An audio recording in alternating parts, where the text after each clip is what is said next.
O remédio secreto mascate judeu em Eretz Israel caminhava penosamente de uma aldeia a outra, vendendo seus produtos. Ao se aproximar da cidade de Tzipori começou a anunciar: quem quer comprar um remédio que prolonga a vida?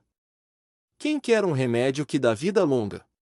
Um dos sábios, Rabi Yanai, estava passando e ouviu as palavras do ambulante. Venda-me seu remédio, pediu ao mascate. Ao senhor e aos outros sábios eu não venderei, não precisam disso, respondeu o homem. Por favor, venda-o, insistiu Rabi Yanai. O mascate então pegou um livro de Telim e mostrou um versículo a Rabi Yanai. Quem é o homem que deseja a vida? Quem quer ter dias longos e bons? Proteja sua língua para não falar o mal e seus lábios de contar mentiras. Telim 34, 13 e 14. Aquele que é cuidadoso para não falar Lashon Hará merecerá a vida no mundo vindouro. Ele também terá dias longos e agradáveis neste mundo. Rabi Yanai comentou: isso é realmente um bom remédio. O rei Shelomo nos advertiu de forma similar em seu livro de Mishê, Shomer Piu Leshono Shomer Mitzarot Nash, aquele que vigia sua língua e a boca, protege o corpo de problemas. A palavra tsará, problema, é quase a mesma que tsará. Aquele que se refreia e não fala Lashon Hará, protege-se contra tsará. O que é Lashon Hará? É uma observação negativa verdadeira sobre outra pessoa. A Torá nos proíbe de fazer tal declaração ou dar ouvidos a ela. Por que Lashon Hará é tão grave? Nossos sábios nos ensinam que um judeu que fala Lashon Hará peça tão gravemente como um assassino, adúltero ou idólatra.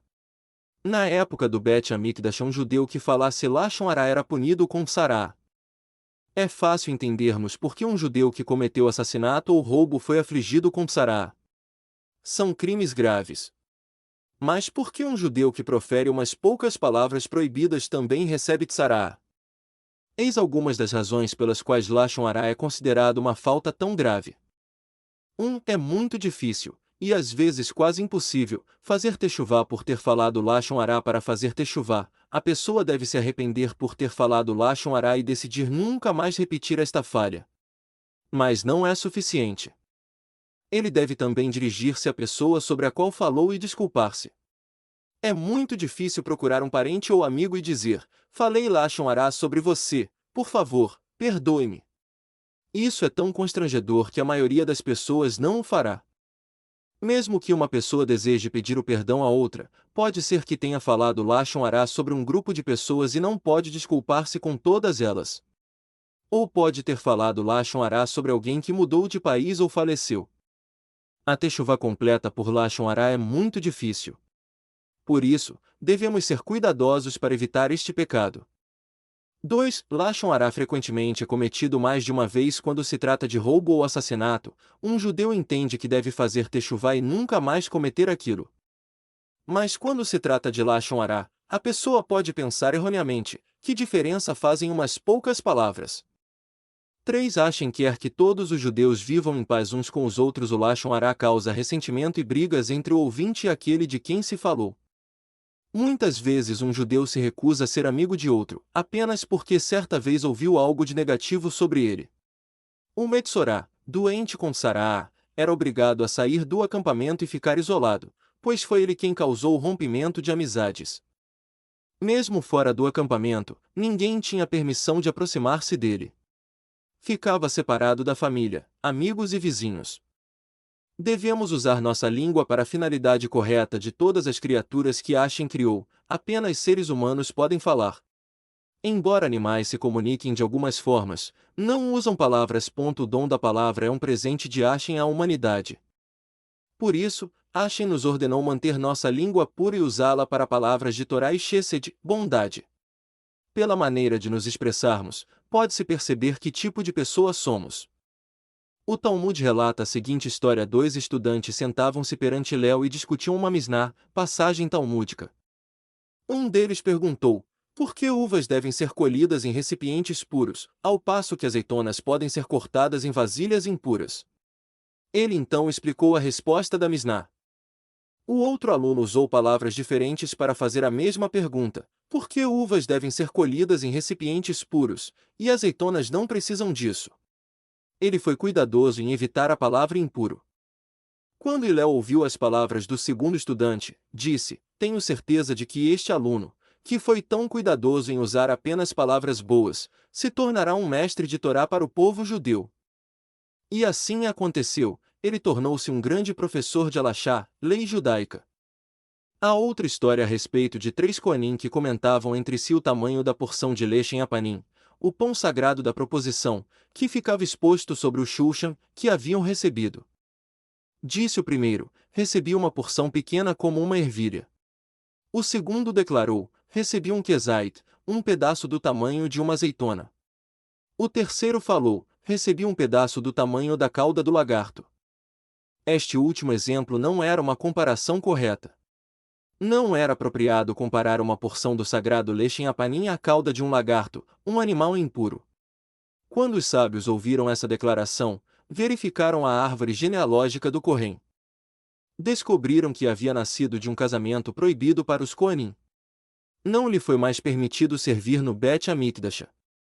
Desses relatos aprendemos quão importante é usar uma linguagem pura, refinada, e não vulgar.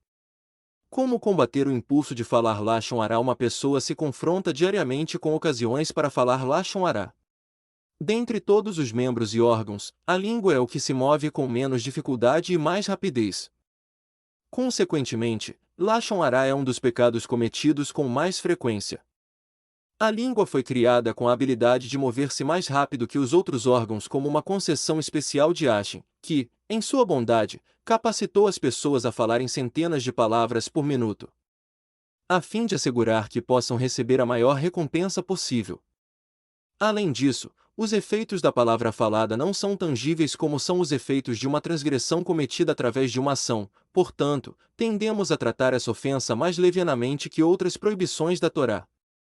A punição de Tsará não existe mais, e sua ameaça não nos impede de falar maledicência, como na época do Bet Amikdash. Como podemos, então, nos fortalecer contra a tentação do Lashon Hará? O Midrash nos oferece diversas ideias que servem como conselhos valiosos. Nossos sábios ensinam que cada palavra que deixa a boca da pessoa é contabilizada no céu um dia, todas essas palavras serão repetidas para ela novamente.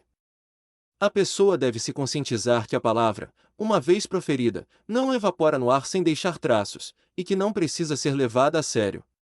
Pelo contrário, cada palavra proferida deixa marcas eternas que não podem ser apagadas. 2. A pessoa deve levar em conta a posição especial que o Todo-Poderoso conferiu à língua. Hashem repreende a língua, ó língua loquaz e trapaceira. Por que fica perambulando constantemente, apesar de eu a ter colocado numa posição diferente de todos os órgãos e membros do corpo humano?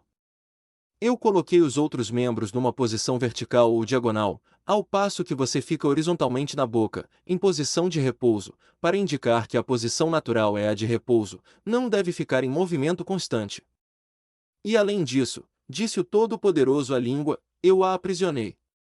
Envolvi-a em 2 barreiras, para divertir seu dono que não a perca. Um muro interno de dentes, e uma barreira externa de carne, os lábios que a confinam. Com quantas barricadas mais eu tenho de bloqueá-la para que se refreie de falar o mal? Refletir sobre a função e tarefa especial confiada a cada órgão nos encoraja a utilizá-lo apenas para o bem, como é a intenção do Criador. A língua nos foi concedida com o propósito de falar palavras de Torá, orações, e para o bem de nossos semelhantes.